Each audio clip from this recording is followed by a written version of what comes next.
Get up, get down. Get up, get down. Hey guys, thanks so much for tuning back into this episode. I'm really excited to share this one because I think it's important for you guys to know who I am. So I get pretty raw in this one and really honest, and I just want to preface and say that this may be triggering for anyone who's had an eating disorder, and just want you to know beforehand that I do talk about my experience with it. So I hope you enjoy it, and I can't wait to see you next time. Hi guys, welcome back. Thank you so much for tuning in. I am so grateful for you to be here.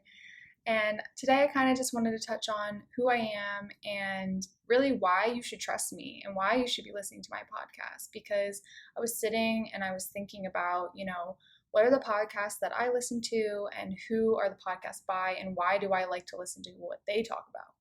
So I just want to come here and give you a little bit more backstory about my journey and my journey to, a little bit more of an enlightened lifestyle and entrepreneurialism. So first off, my name is Jennifer Larkin. I am 24 years old and I am from the suburbs outside of Philadelphia in Pennsylvania. I originally, before quarantine, was living in Brooklyn, New York, and I was a full-time fashion model, and I've been modeling for 9 years now. I started when I was 16. I am the oldest of 3 siblings, so that's very interesting. I am an owner of 4 businesses, and I know that sounds impressive, but they're all in the startup phase, so it's really just expensive right now. But it definitely is cool, and it's proved itself to be challenging and rewarding and exciting and all of the things. And I actually own LLCs for all of them, so they're legitimate businesses, so it actually makes it real and tangible, which is very cool because I've really wanted to own a business my entire life. And in the future, I'd love to teach more about my experience and what I regret doing and wouldn't do again. I'm always looking out for entrepreneurs, so look out for another episode. I'll definitely get into deeper about, my journey with entrepreneurialism and all of the ins and outs of how you become a business owner, what to do, what not to do. So as I said before, I've been a fashion model for 9 years, and I think that person or that mold or label has really molded me into the person that I am today. And I'm definitely not just a fashion model, but I think it is something that is very important in my journey and my story.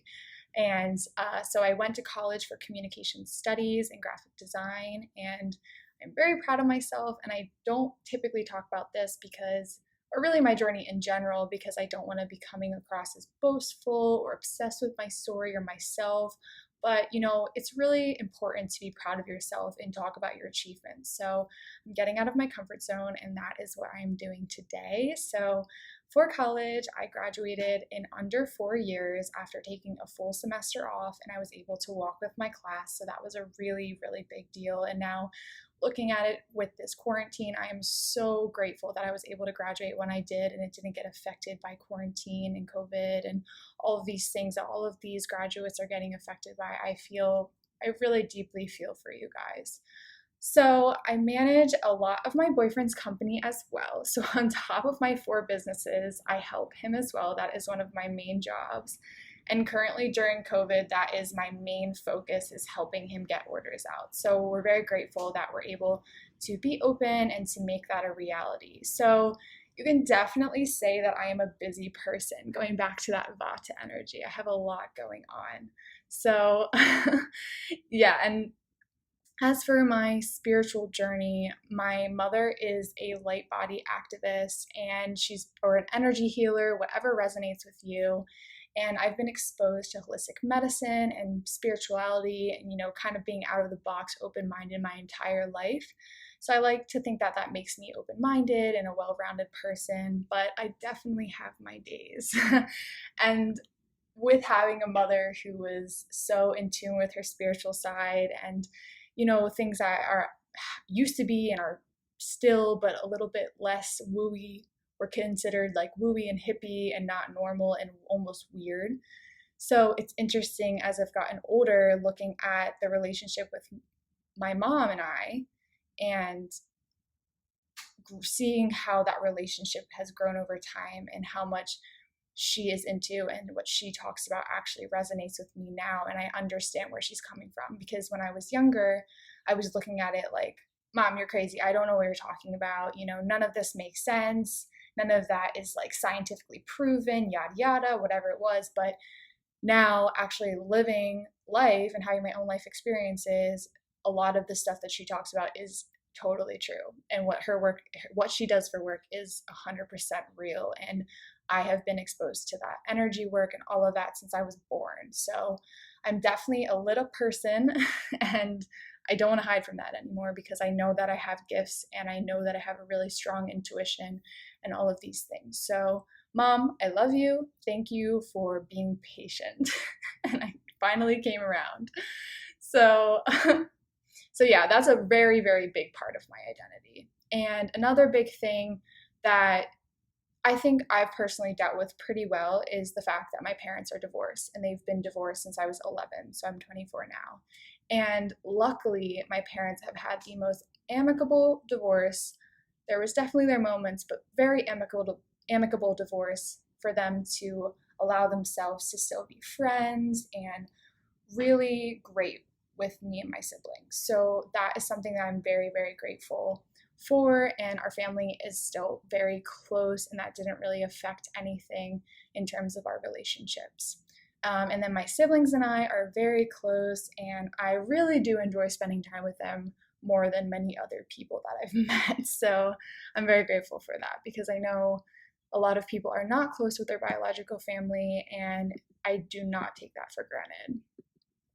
I have also been to 15 countries and still counting, so that is something that I'm very, very proud of, because I've always been really into that wanderlust mindset and always daydreamed about all the places I wanted to travel.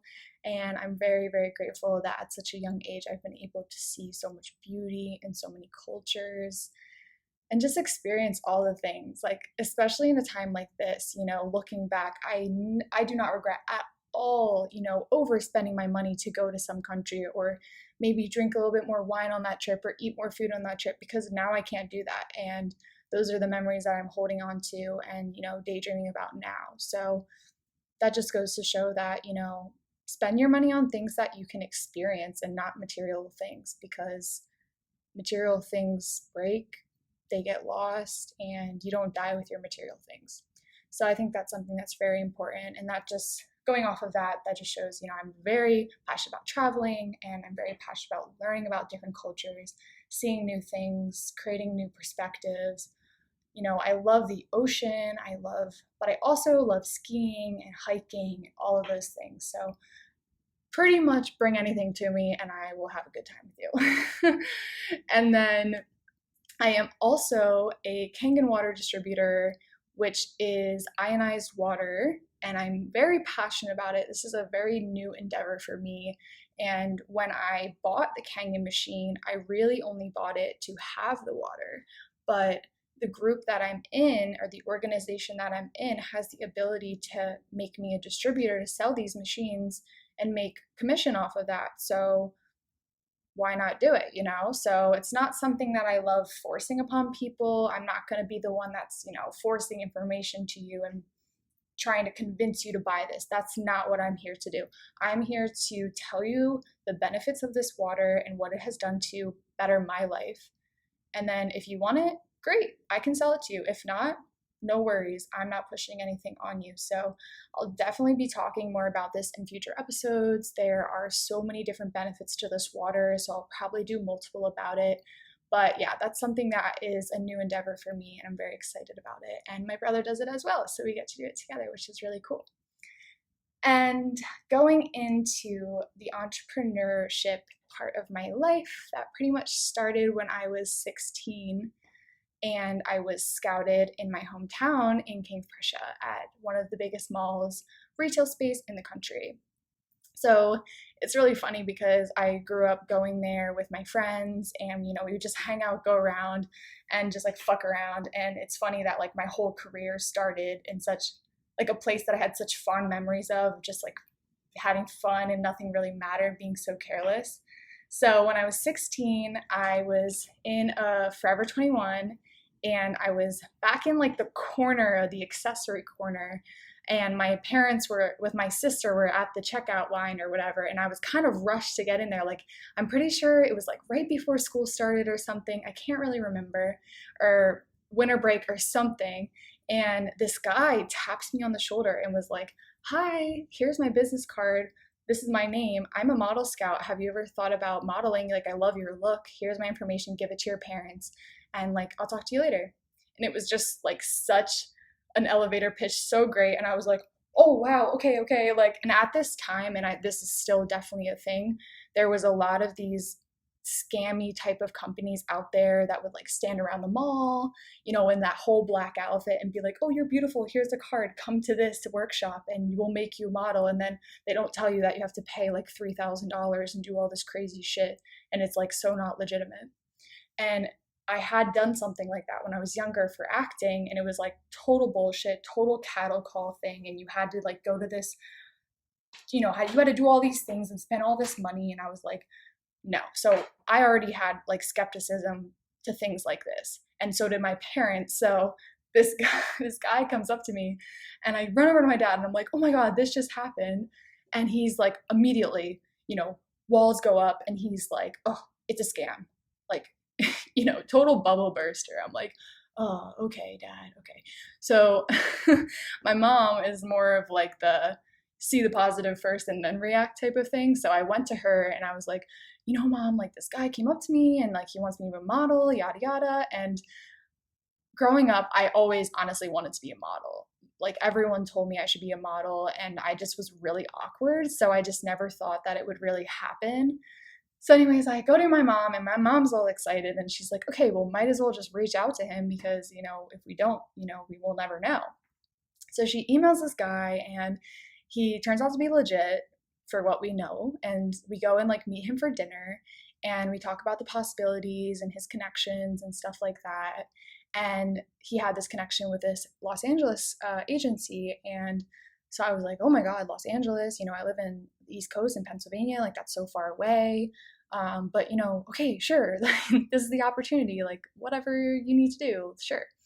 So he is like, "Okay, so you need to send me some photos." So you send these digitals in, which are just photos of like front, side, back in a bathing suit so they can see what your body looks like.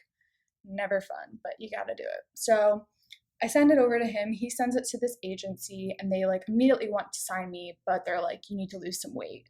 And at this point in my life, I was 16 and I was never big ever, but I was not toned. I was not really an athlete at all. So I didn't have like abs really. I was like just, skinny, whatever. And I'll never forget. So the agent that had met me for dinner, he got like a salad or something, and I got like a pizza, like a flatbread pizza. And he'll literally never let me live that down that I got that. He was like, "In that moment I saw you get that pizza," and I was like, "Oh no, this is not good." So it's just really funny. So anyways, I end up deciding that, okay, I'm going to go there and live there for the summer. And at that time, I was a sophomore in high school. And so I made the decision to go there and live there for the summer. And then last minute, I like freaked out and was like, "Oh God, I got to stay here. I want to hang out with my friends. It's my sophomore year. Like, I don't know when I'll be able to do this again, so I should stay." So I ended up staying, and the agency that wanted to sign me was totally okay with it, which was so amazing. And then I basically just spent the summer enjoying myself, having fun, because I was like, this is probably the last summer I'm going to be able to like fuck around and like eat what I want and, party, whatever, do whatever I wanted to do. So enjoy my summer, went back to my school junior year, all the junior year drama that happened. And then it was spring break. So it was about like March, and I was probably 16 still at the time, 16 or 17. I can't fully remember. And I went to LA for 2 weeks with my mom, which was great because I had like her to fall back on and her to rely on and everything, and her to like drive me around because I couldn't get a car there, So I met with this agency. It went incredibly well, and they signed me pretty much on the spot and took some photos, and they sent them out, and I was working every day. I had a photo shoot every single day, was meeting all these incredible people, and I absolutely loved it. Like, I was seriously, that's like looking back, that was one of the highlights of my entire life. Like I was completely thriving. I was on like cloud nine. I was literally glowing. Like if you look these old pictures, I'm like so happy. And it was just, it really gave me the opportunity to see like what was out there and what was, what I had at home in such a small isolated town, and what was really out there in the world. So that was really a big shifting point for me. And it was really incredible to work with a bunch of entrepreneurs and stuff like that. So I really, really enjoyed that time for myself. And then the 2 weeks came to an end. And then it was time to go back to school. And, I was still a junior in high school. And then I had a couple months left of school. And then it was the summer.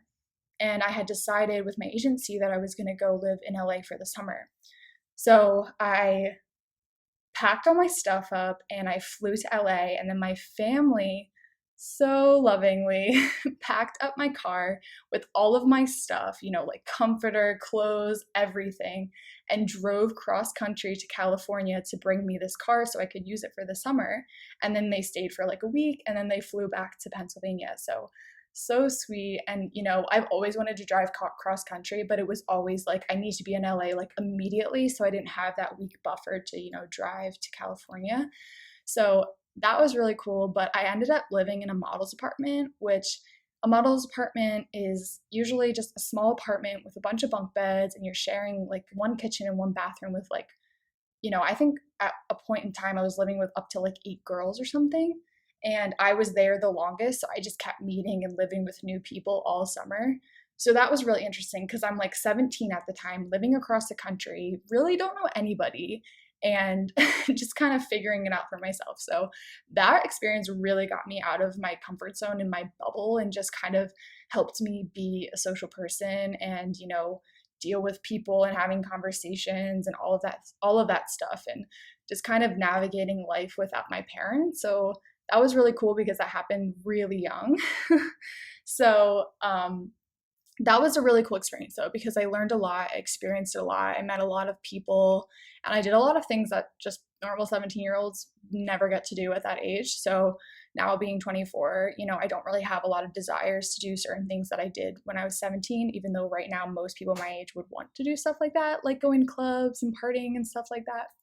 So that was definitely a really interesting experience for me, and I really loved it, and I worked a lot, and I liked everyone I worked with, and like the photos I got from it were amazing, and I had a really good relationship with my agency, and my career was really blowing up. Like I was going to be, like everyone was expecting me to be this huge model, and they kept saying, you're going to be the next X model, in comparison to, some pretty big names, which, I won't say, but some pretty big names. And they were really hyping me up. So it was really exciting, but it was creating this almost like false expectation for myself.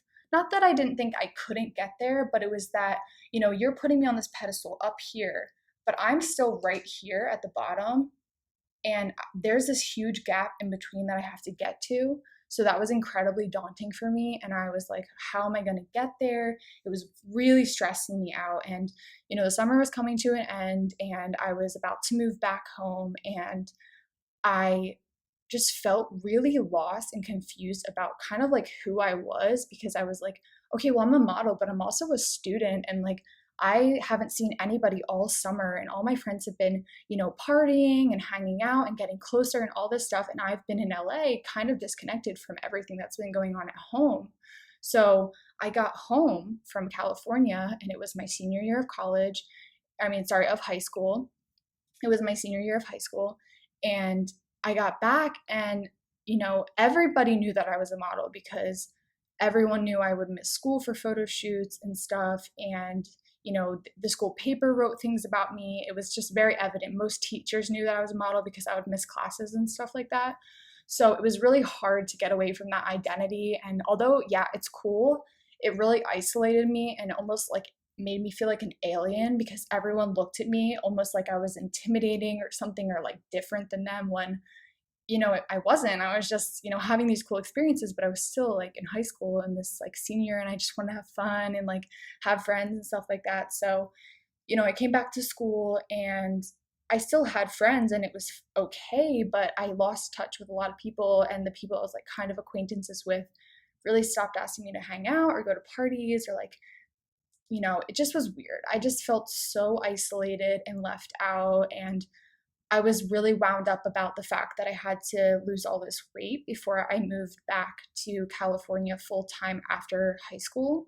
So after I graduated, my plan was to just move to California and be a full-time model. So when everyone was preparing their like SAT tests and all of that, I was, flying to California and doing photo shoots and really didn't give a shit what I got on my SATs. And mind you, I still did well on my SATs and did no courses. So yeah, I got in, I applied to schools just to kind of like see what happened, and I got into all the schools that I really wanted to, but the plan was to just move to California. So that also made me kind of a little bit of this outsider, because, everyone had this thing in common of, oh, I'm going to college. What college are you going to, So it was just a really weird time in my life. And looking back, I'm not sad that it happened, because everything that's transpired from that experience has been incredible, and I wouldn't be the person I am without all of that. But I definitely regret some things and just wish that I kind of just like had fun my senior year and like didn't take life so seriously. So I really try and like bring that into my life now and like take advantage of what I have now, because you can't, you're when you're older, you're not gonna look back and be like, oh, I was so skinny and worked out all the time and like was amazing, and instead you're gonna look back and you're gonna be like, oh my God, I had so much fun with my friends during that time, or something like that. So, but I am not one to live in the past. I'm just talking about my experience. So yeah, my senior year, I was really pressured to lose a lot of weight and to be this very specific measurement, because back in 2014, the modeling industry was very much about this very skinny model, very specific measurements. And I'm 6 foot tall. I am naturally, a little bit wider than girls who are, 5'9". It just makes sense. And if you're 6 foot and you have these tiny measurements, good for you. That's amazing. But that just was not me. And so, I used to eat things when I wanted to. It was not like I thought about if I ate something that was quote unquote unhealthy that I would be guilty or feel guilty about it. I just did it and enjoyed it and then moved on with my life. But then once I had all this pressure on me, like, oh, you got to be eating more salads and working out more, yada, yada, I was like, oh God, okay, so everything I eat, I need to think about now. And that was an incredibly stressful thing for me, because I was not used to it. I was never an athlete, so I was never conditioned to exercise. Like, I wouldn't even go to the gym. I like had no interest. I was one to hang out with my friends all the time and party and go to concerts and fuck around. And I was just an active person. I didn't actually go to the gym and like run on the treadmill. So for me, that was a really big shift, and totally cliche, but New Year's Eve came around and I was like, okay, I need to have like a New Year's resolution. Like, I'm not meeting my goals and this is not going to be good when I move to California. So I made a very reasonable regimen for myself. And I think, going on a little bit of a tangent, it's important to set goals for yourself that are realistic. So you can make resolutions every week. It doesn't have to just be a New Year's resolution. But if you're going to make a goal for yourself, it should be something in terms of exercise, for example, because that's an easy one. Set a goal for yourself that I'm going to go to yoga twice a week on Tuesdays and Thursdays, instead of telling yourself, I'm going to go to yoga every day of the week, or I'm going to go to yoga twice a week. Because then what days are you going to go? And it's easier to set that schedule for yourself. So that's exactly what I did, because at the time my dad was reading this book about small little victory steps for yourself, and I implemented that. So thanks, Dad. And so I set the goal for myself that, Monday I was going to do cardio, Wednesday yoga, Friday cardio or something. So I started doing that, and I actually had to do these like gym exercise credits to get rid of gym class in school. So I was like, hell yeah, I don't want to be sweaty in school. My school was very much about, whose makeup looks the best, whose outfit's the cutest, yada, yada, all those things. So I was like, I don't want to be sweaty in school. And of course, my senior year, I had very much flare up acne on my face due to stress. all these stress spots here, like total acne flare up. And it was incredibly frustrating and embarrassing. So I had all this makeup on and I'm like, I cannot sweat at school with makeup on with this and then put makeup back on. Like, that's not happening. So I ended up doing these gym credits at the gym. So I had to go anyways. So I set the schedule for myself and I fucking stuck to it because it was totally attainable. And I ended up really falling in love with yoga again because I had started when I was 7, but I never really like kept through with it. I'd always just do like half-assed stuff. But actually getting back into a like full hour-long yoga practice weekly was incredibly good for my mental health and just really helped like strengthen my body and just stretch out all the soreness from the cardio. So I really enjoyed that, and I just kind of became completely obsessed with exercising to a point of really being a bad situation, honestly. I was very obsessed with working out, and it ended up becoming a really bad addiction for me. So from those 3 days of a week, I ended up turning it into 7 days a week for 2 hours a day. And mind you, I'm 6 feet tall. And at the time I weighed 145 pounds. And then at the end of the school year, I weighed 120 pounds.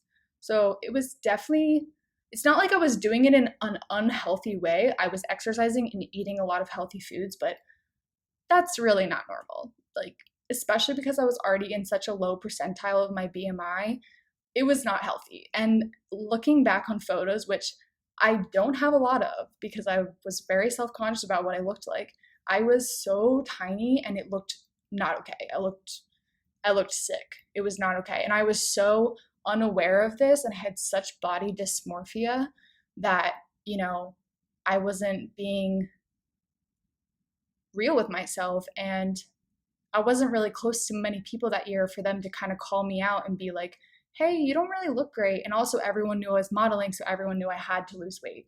So even my parents, they're like cheering me on, like, oh, you're really losing the weight. Wow, like this is going to be great for your career. And it's something I've actually never really talked with my parents about if they thought I did have an eating disorder or something like that. But, for them, they're just looking at it as like, oh, wow, you really want this. Like, you're really going for it. And, my parents have always been really supportive of my career. So like not holding anything against them for not saying something because that's what I wanted at that point in time. So anyways, it's all just a part of the experience for me. And, I got to a point where I was, working out 7 days a week, 2 hours a day, and I was doing like intense cardio classes. Like I would go to a body combat class for an hour, and then I would go upstairs to the gym and run on the treadmill for an hour. Like it was not okay. And I was eating, I was calorie counting like crazy, like maximum 1,000 calories a day. And I had like a raw vegan diet for a while, went vegetarian for the year, went vegan at some points, like wouldn't eat dairy, cookies. I ate no sugar, no coffee. Like I didn't even drink. Like, and this is the part of how I was just isolating myself more, where, I wasn't going out to lunch with friends because I couldn't control what I could eat there. I was not drinking alcohol, which isn't a bad thing, but I wanted to go to parties with my friends and like drink some beer and, have a mixed drink and just have a fun time. But I didn't allow myself because I knew I would gain weight from that.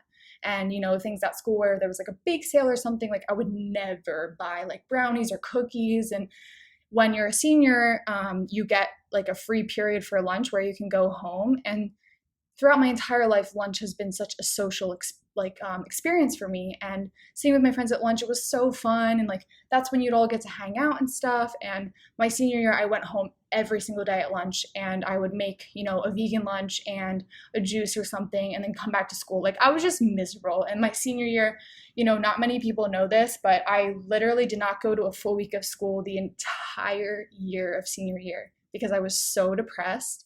And I would just have complete mental breakdowns all the time and like total anxiety attacks and just feel so incredibly awkward. And like, I had never had anxiety in my life, so I didn't know how to voice how I was feeling, but it was just like tingling through my whole body, pits in my stomach, like literally cringing to the point of like almost wanting to throw up. Like I had to leave school. So I'd go to the nurse and just be like, I threw up. I need to go home. I feel sick, and go home. Like so frequently. And, my parents didn't really know what to do, and there wasn't really anything to do. And it was just a pretty shitty experience. And, but I still wouldn't give it up for anything, because it's made me appreciate mental health and, my body, and listening to my body, and really standing up for myself and what I believe in and what I want to portray and the life that I want to live. So going off of that, everything in your life happens for a reason. Everything has a purpose, and everything is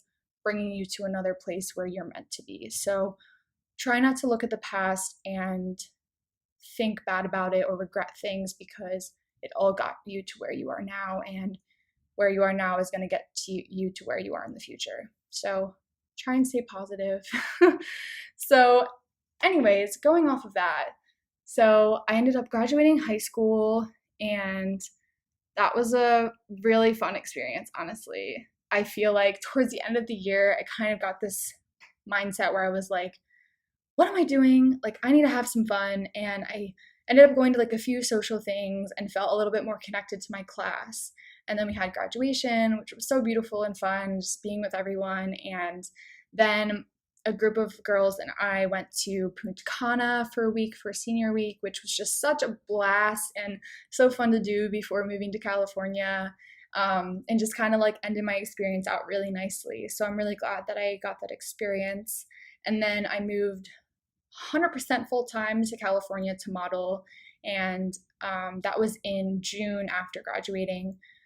And I think I was about 18 at the time, 17 or 18 at the time, and did the same thing, flew. My family drove the car cross country, and then they left it there and then flew back. And then I still was staying in the model department for a couple of days.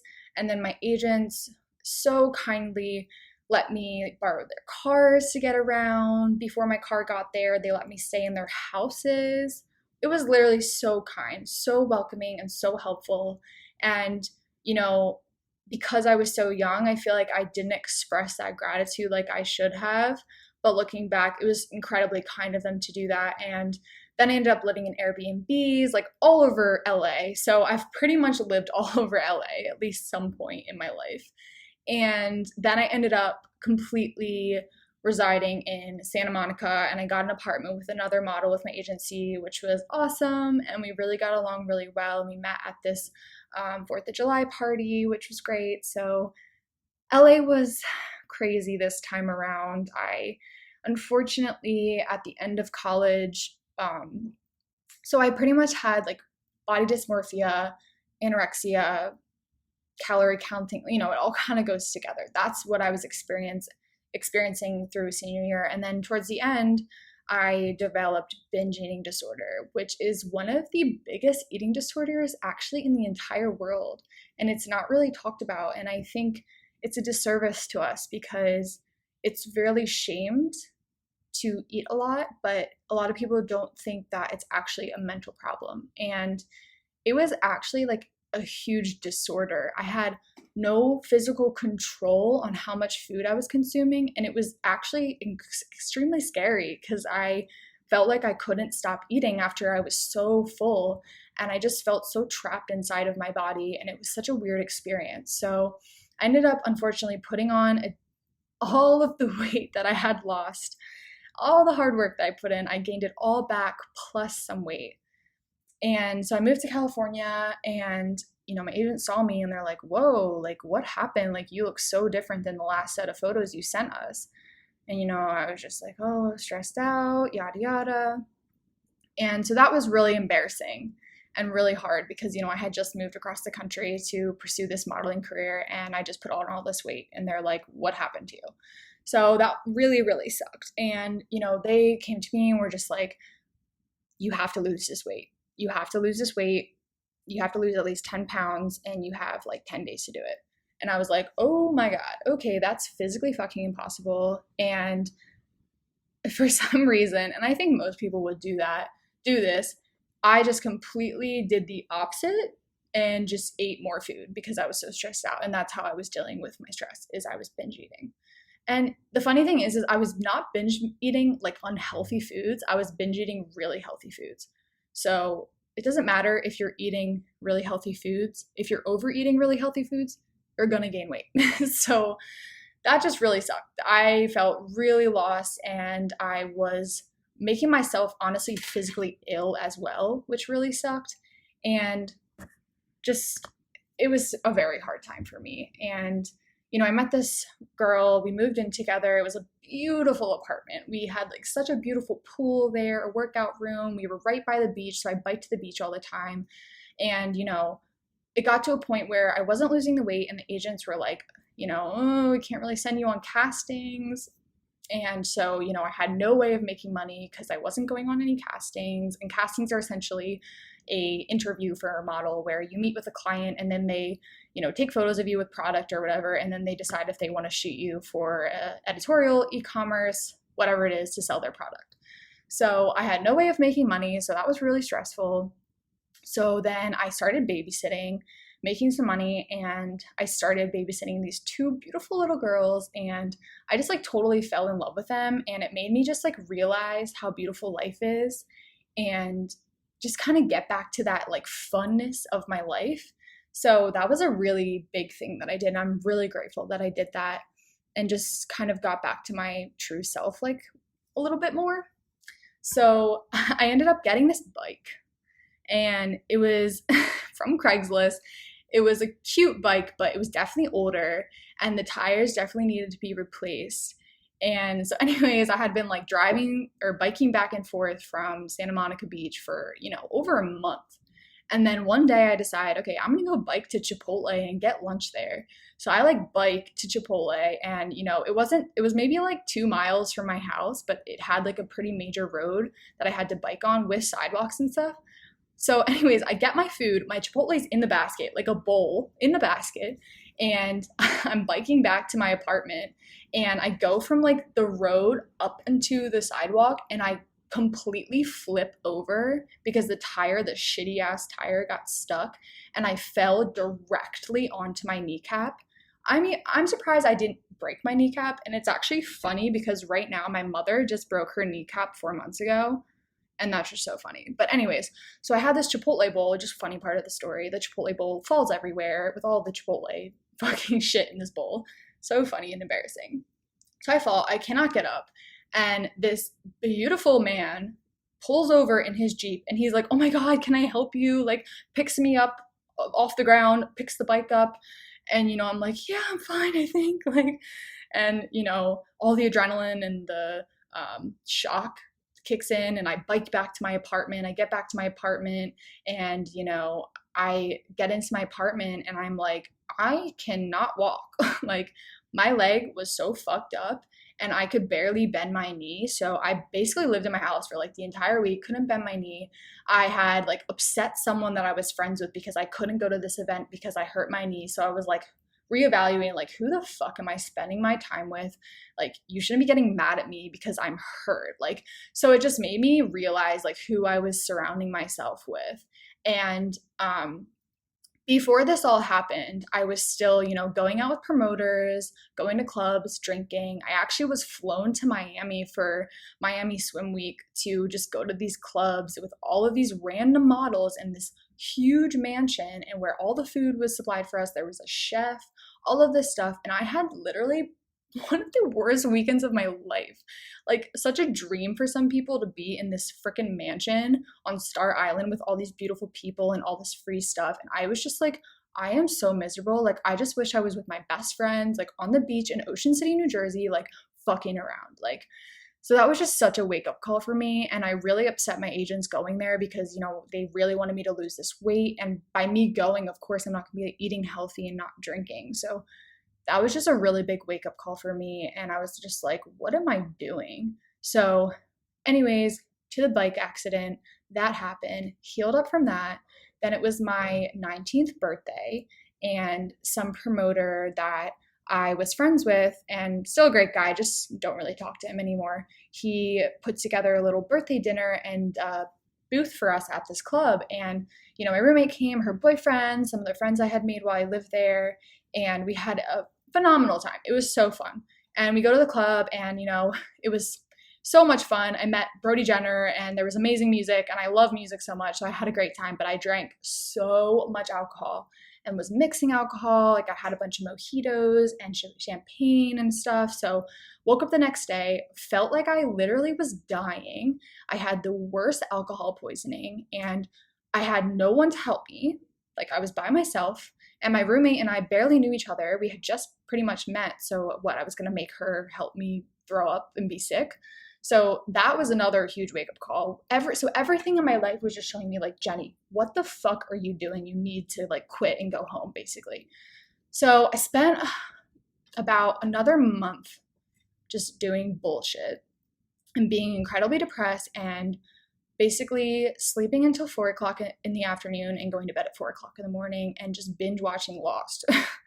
And it was a pretty depressing time. And, you know, my roommate was living her life. She had her friends. She was in acting class, and I would see all of that happening, and I'm just sitting here like depressed in my room, and it just really sucked. So anyways, I had a huge wake-up call one night, and, you know, I was like, I'm done with this.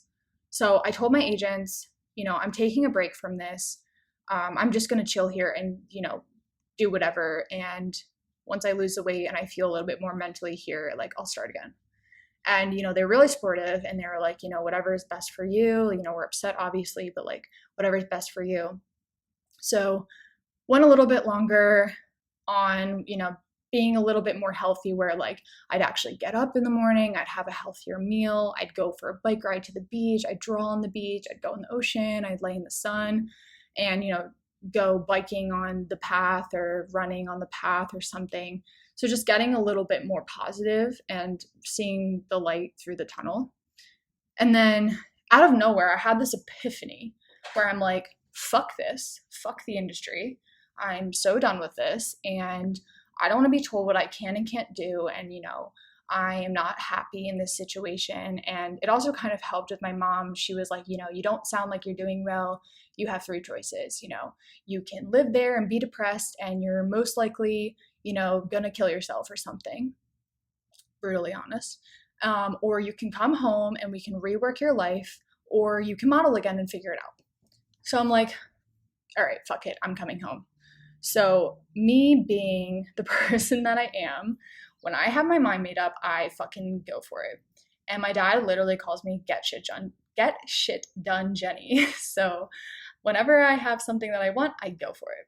So when I moved there into my apartment, I had decorated the whole thing. I bought like an incredibly expensive bed frame for God fucking knows what reason, and put all these photos up, all this stuff. So I literally packed up all of my shit, and I was like, I need to be honest about what's going on in my situation. So I decided to start a blog and just total mind dump how I was feeling about the industry and my experience in LA. So I think I started off with like my experience modeling and how LA went the first time, yada, all those things. And then I posted another one that basically my 19-year-old self basically decided that I was going to completely shit on the industry.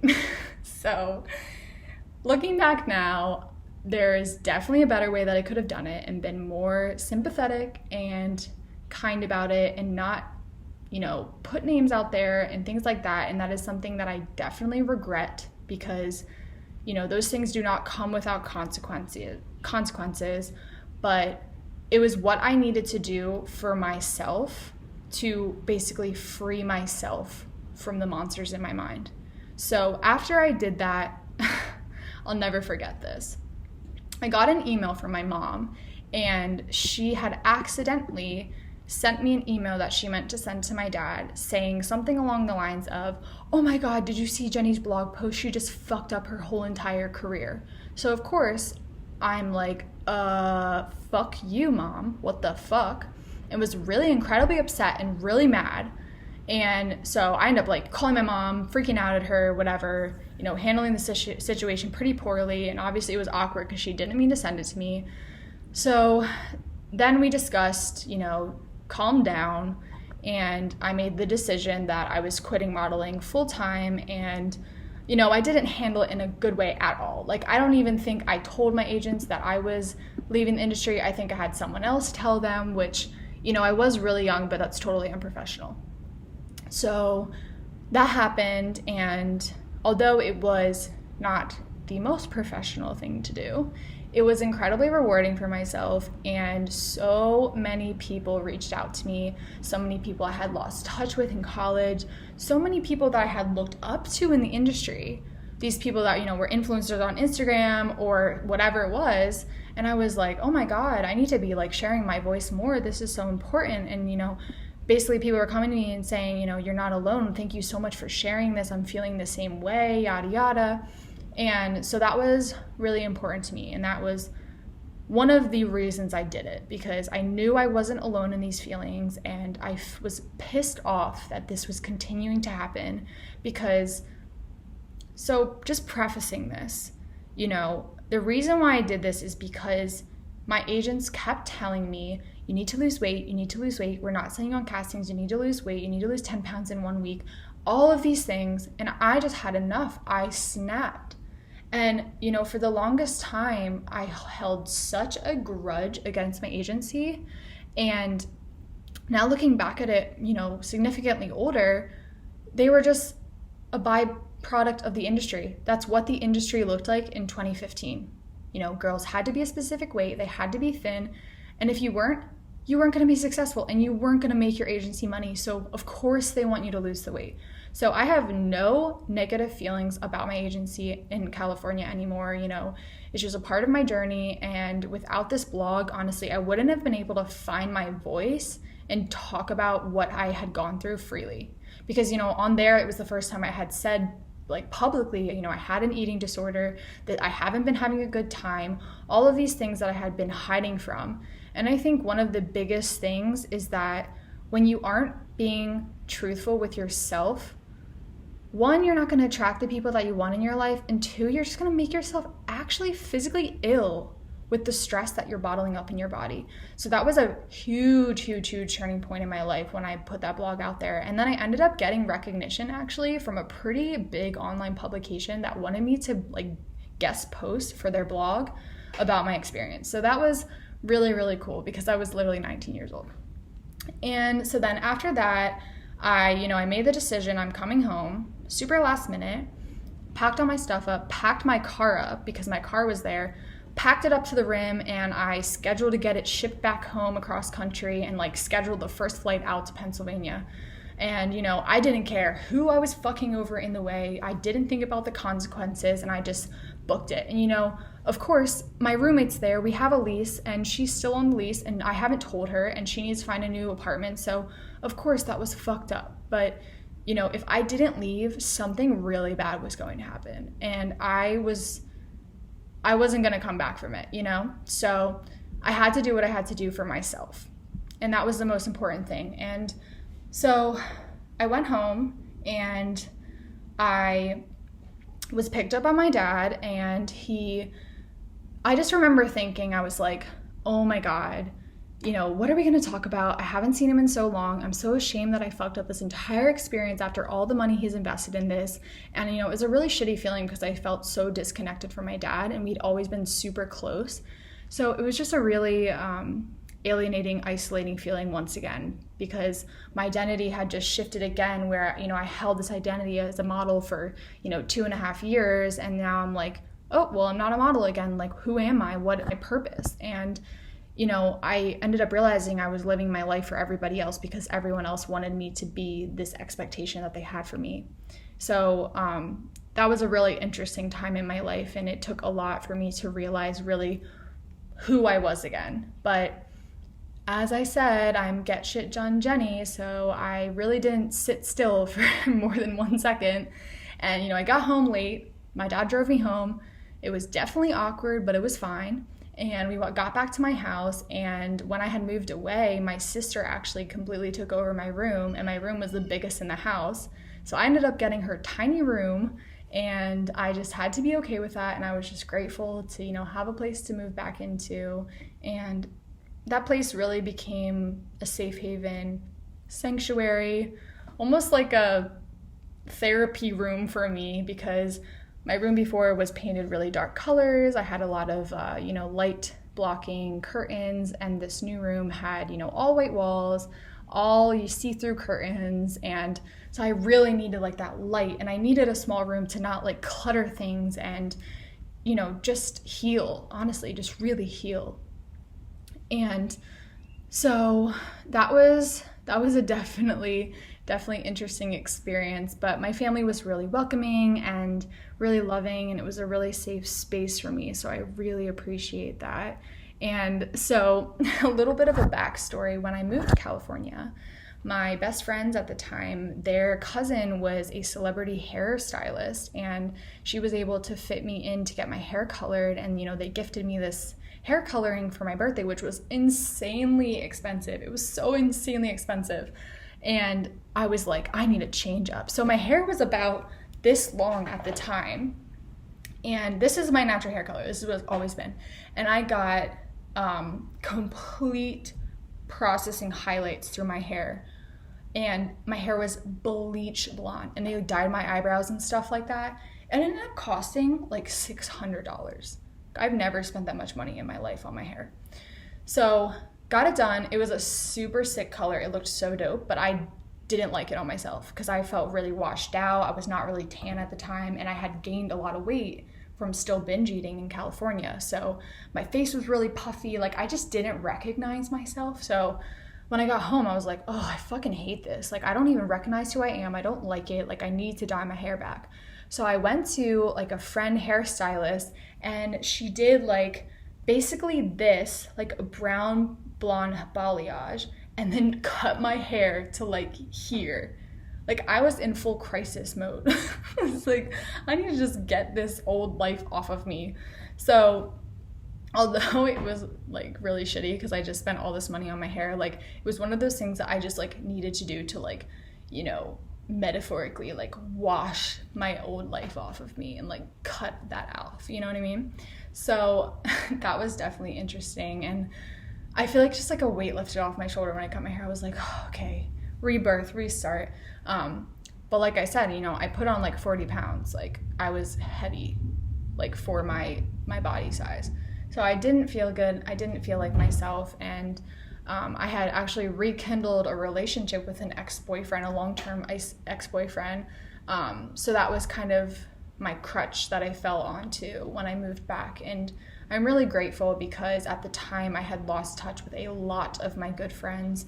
So it was really nice to find like solace and have someone to like lean on and talk about things with. So I really am super grateful for that. And it really helped me like slowly but surely move back into like myself and find my footing and stuff like that. And then almost immediately I got this like full-time nanny job and worked for these like incredibly beautiful little boys, and they were like, once again, just like such a light in my life, and like really made me appreciate life again and just like laugh at things and like have a fucking good time, you know? So I really loved that. And then I immediately applied to college where I had actually gotten into before, but obviously didn't go to.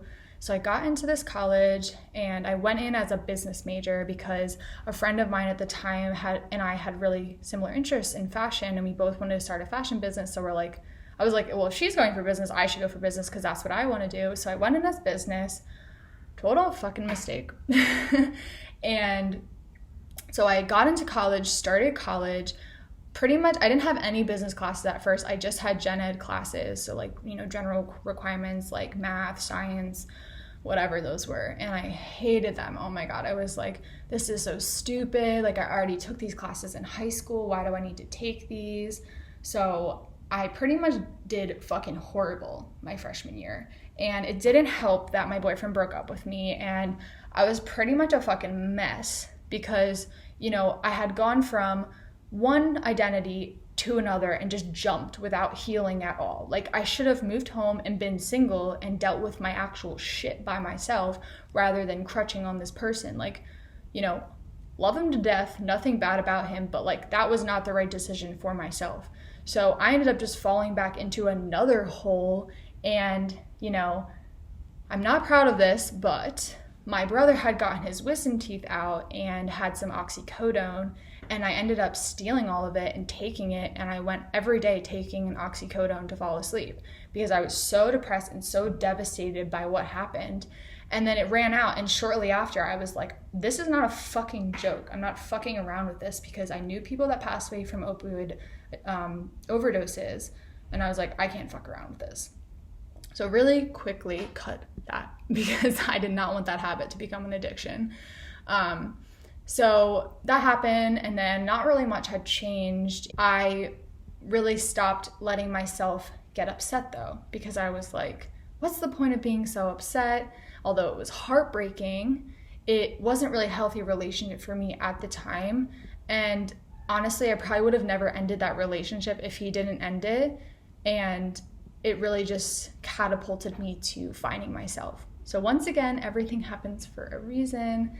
And so going back to college, I pretty much fucked up the whole first semester of college. I got a really bad, shitty fucking GPA, and it was just really pretty depressing because I was commuting, and I did rekindle friendships with people from high school, which was good, but I wasn't doing well in school, and I was commuting, so I didn't meet anyone at school. I did have a friend there, so I did get to go out with her sometimes, but I really just like wasn't meeting anybody, so that kind of sucked. And then, so technically my second semester freshman year, but like my sophomore year, I moved off campus in college with a bunch of random girls, and that ended up just not being really a good experience. I had a really nice house, and it was in a really good part of town, like a really popular part of town to live, but I just didn't align with the people I was living with, so that was a really tough experience. So I decided to join a sorority, and I joined a sorority that, you know, really loved it. I partied a lot, made a lot of friends, you know, met a lot of people through that, really started to find my footing. And then, so I ended up getting in touch with an old friend that him and I had a big falling out.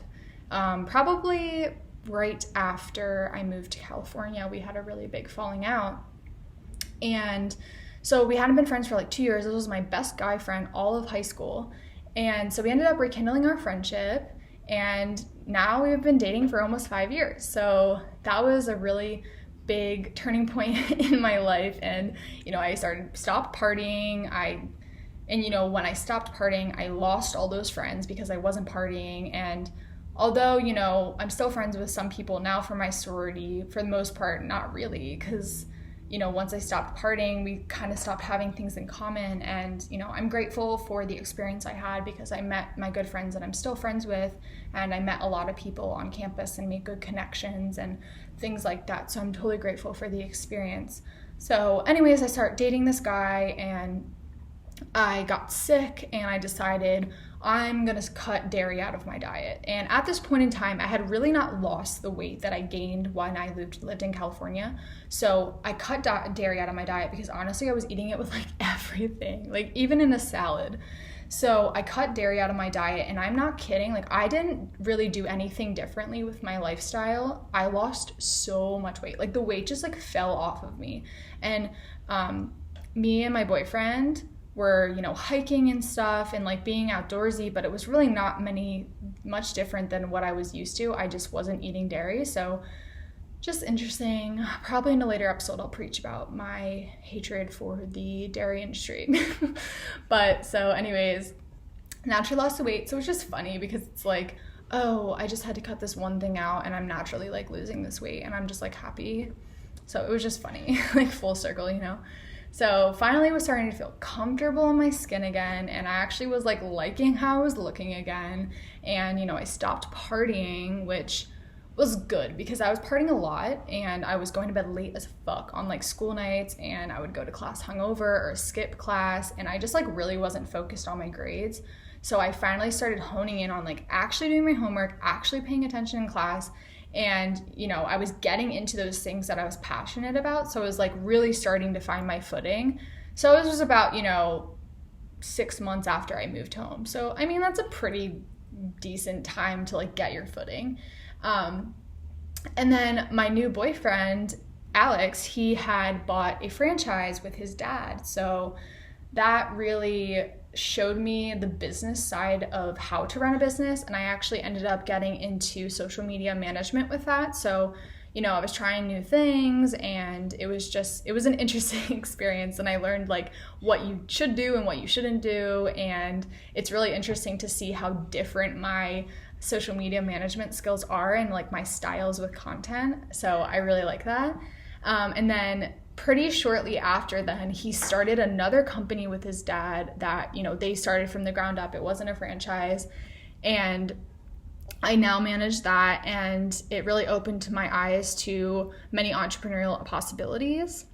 So that was a really fun time because I really helped bring that from the ground up. And, you know, I managed the social media, like the Instagram, and you know, it was just a really fun time. We would go to events together, and I would always tell people what we did, and it really helped me like talk about business and talk about, you know, what I do, elevator pitch, all of that stuff. So that was really good for me, just personal development for business. And so my last semester of college was a huge experience. Oh my God. So since I had taken a semester off and I changed my major, forgot to say that, I went from business major to communication studies major, and then I added on a minor for graphic design. So I was taking on a huge course load. Typically you take about 5 or 6 classes, so like 18 credits, but I was taking like 6 classes plus an internship or plus an independent study for the whole senior year. So I was incredibly busy. And, you know, if I had partied, I pretty much would have failed. Like I had to choose one or the other, or I wasn't going to graduate on time, and graduating on time was incredibly important to me. So I made it work. I actually had a great time. When I got into the art school, I knew, you know, this is for me. These are my people, started making friends there. And once you get into communication studies a little bit more, you kind of just are constantly in classes with the same people. So I was like starting to meet people that, you know, were into things that I was into. So that was really fun. And then I really got my GPA up for graduation, which is incredibly exciting for me because I had worked so hard. And really the turning point for this was I had gone to see my advisor, and you know, he was looking at my grades, and he's like, now I think I was like applying for an internship, and he's like, you know, if you don't get your grades up, like this is going to be an issue. Like you cannot keep getting these grades or you're not going to get an internship or whatever. And I was like, oh shit, like wake up call. Okay. So, and then that's when I like really honed in, and then I got my GPA up like a lot, like significantly. And I ended up graduating with cum laude on time. So that was really exciting, and I don't really share that a lot. And fortunately, I was able to finish out my credits in a study abroad program in London, England, where I made the most incredible memories and friends for life. And like this would have never, like I would have never thought that I was going to be able to do this. Like I saw friends do it, and you know, my parents were middle class, you know, they didn't have all the money in the world, and there was no way that they were going to fund me studying abroad. And you know, I couldn't find a loan to go and all of this stuff. And then like last minute, my boyfriend's dad like found me this loan, and I got accepted for it, and I was able to go. And it was crazy. And like the loan was like super high interest. It was a lot of money, but my dad was like, just do it, just go. So I'm so glad I did, because I was able to actually pay back that loan the year after I graduated from college. So I'm so grateful. And it was just such an incredible experience. And like on top of California, like of course, like from one coast to the other, that's a huge life experience. But going from like New York to another country, and you know, living there by yourself and meeting all new people and not knowing anybody, it was, you know, an incredibly cool experience and very unique, and made me grow a lot. And you know, I was the oldest one there, but I didn't care because I had so much fun. And so like in this point in time, I pretty much gave up all hope that modeling was ever going to happen again, because I still held a pretty deep grudge about it. And you know, I had seen how the industry was evolving a little bit, and my mother agent, who I had, you know, been scouted by in Forever 21 when I was 16, he had always stayed close with my family, and he always was really persistent on the fact that, you know, you're beautiful, you would be so good at this, like I don't want to lose you, I don't want you to lose this opportunity, like I want you to be successful, you know, I know you do well at this. And it was kind of in the time where curve models were becoming more prevalent and more popular and used in actual, company photo shoots and stuff. And I was like, sure, why not? Let's look into it. So, I took some of those digital photos and stuff, and he sent it to a couple of agencies, and I met with like 4 agencies that day, and, they were like huge agencies, and he set up the day in a way where he kind of, based on how they responded to the email with like the interest, he set it up where like least interest to most interested. So, and also like with an interview or a meeting, I'm interviewing them too to see if I like them. So, I met with all these agencies, and I was just getting such shitty vibes from all of them. And, I had really vowed to myself that I'm not going to do this again unless I can do it on my terms and I feel comfortable with the situation, because I'm very intuitive and I can tell right away, like, if I like you or not, pretty much, and like what type of person you are. So met with all these agencies, didn't really like them, and then I met with the last agency, which is the agency that I'm with now, and it was just such a beautiful experience and such a great meeting. And the entire time, the vice president and the president and the bookers were telling me that, I'm beautiful the way I am, I don't need to change anything about myself, and it was such a refreshing experience. And I was like, whoa, like agencies can actually be like this. Like, I don't have to lose weight. I can look how I want and just like work and have fun and all of this stuff. And I was like, just so drawn to it. And I right there, without looking at a contract, I was like, you know what? I want to sign with you, because they said, we want to sign with you. And I was like, I'm done deal. Send the contract. I'll look over it. Like, I'm good to go, pretty much. So the rest is history, because then, I went to London, was there for 2 months, and had such an incredible time.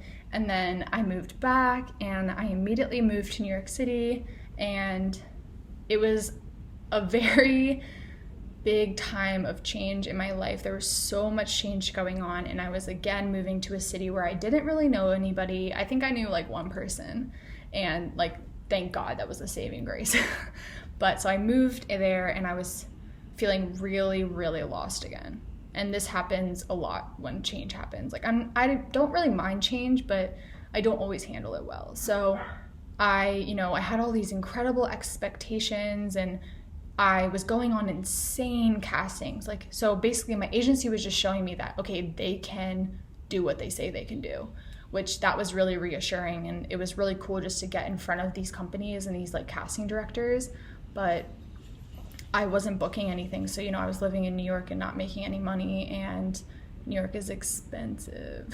So I was, again, feeling really lost, and my career wasn't going as I had hoped. So I was feeling really hopeless, and, I wasn't really making any friends because I was meeting people that just weren't aligning with me. And I was just feeling like really lost in who I was, and really even what I wanted my life to look like. It just like was so unclear to me. So I fell really deep into like an inner spiritual practice. And first that looked like, doing some yoga stretches in the morning or something. And then a friend of mine that I had met through my agency, who I only really met like one time, she had posted that she came out with this new Instagram about like her spiritual offerings, and I was like, oh shit, okay. So I like followed it, and she mentioned this course or 5-day challenge. It was a 5-day challenge. She mentioned this 5-day challenge with Elevate the Globe, which are 2 women in California that teach Kundalini yoga. So I had never heard of Kundalini yoga before, and I was like, it was like $5 to do this 5-day challenge, or like $20 to do this 5-day challenge. And I was like, fuck it, what do I have to lose? So I like paid for it and did this 5-day challenge. And the whole thing was about like, getting serious with yourself, with like what your limiting beliefs are, what you wanted your future to look like, what was holding you back, and then some, breathwork practices and stuff. And, I've been, like I said, I've been doing yoga since I was like 7 years old. So, and my mom's been, into spiritual practices. So I wasn't completely unaware of all of this, but I was learning all new things. So that was really interesting. And it was really powerful and beneficial for me to, write down, this is the limiting belief I'm having. And one of the big things was, like fear of being judged, or fear of failure, or something like that. Like fear is a big thing that comes up for me a lot. And so also these breathwork practices were so powerful about, getting this fear and anxiety out of your stomach out and like creating this flow of energy in your body. And, a big part about like law of attraction, manifesting, journaling, meditation, yoga, chanting mantras, all that stuff I was learning about. And then once I started doing that, I just became like, I just opened up this part of myself where I was like, oh wow, this is incredibly interesting to me. Like I want to learn more. Like I want to, be more knowledgeable about this. And I want to find people that know more about this and be friends with people that like this stuff. So I was really, silencing my mind. And it was the first time that I was really able to do that since like, honestly, like middle school, because, I went from high school to waking up at 6 a.m, getting back at 3, doing homework at night, working out, being with friends, like constantly moving, never really slowing down and silencing and being like, what does Jenny want for herself? You know what I mean? So it's such a beneficial thing to do.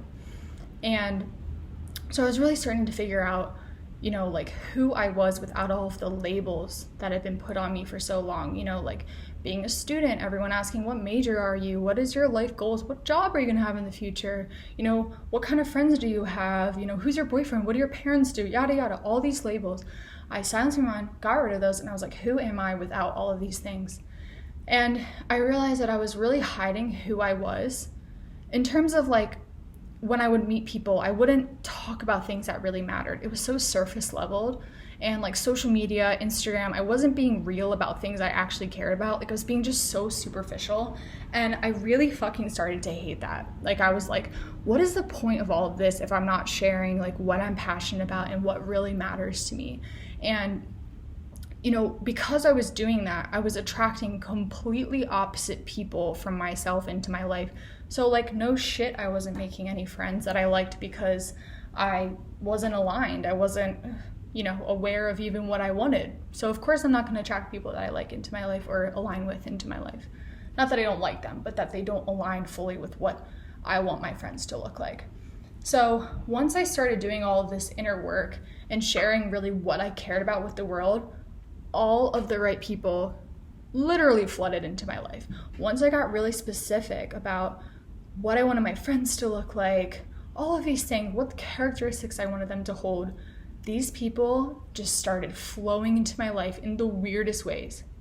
And it was incredibly powerful, and getting over that limiting belief of fear and holding back. I had this business idea and I was sitting on it for so long and I wasn't telling anyone about it, like not even my own boyfriend. And then I started talking about it. And when I go to work, I'd tell people about it, I'll tell stylists about it, and because they'd be like, what are you up to? And I'd just tell them. And then they'd, without fail, almost everyone I met had some type of beneficial information to tell me. Whether it was like, oh, you should reach out to this manufacturer, or oh, do you know this person who talks about sustainability? Like you should follow them, all of this stuff. So, there's no coincidences, like start talking about the things that you're passionate about, because there's people out there that care about it, and there's people out there that can help you, and you cannot do all of it by yourself. And that's something that I really struggled with for a while, was being like, I'm the best at this, or, fearing that I'm going to be judged for my viewpoint and thinking that, no one's going to do it as good as me, or whatever those thoughts are. So that is incredibly beneficial to just start talking about what you want to do. So, anyways, so I was living in this new city, and I had the opportunity to rewrite my story. And, once I started doing all of that, everything was falling into place in the right time, and everything happens in divine timing. I was blocking myself from all of this abundance in my life.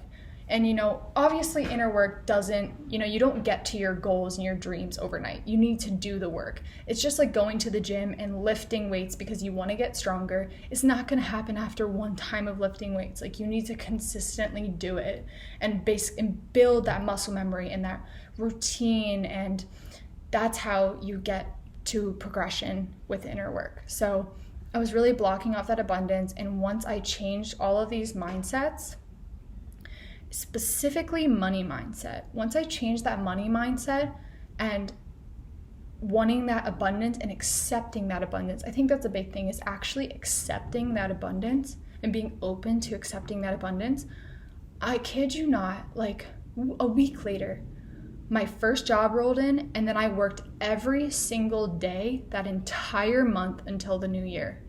And then that just kept flowing into the new year. And then I just was working and working until this quarantine happened.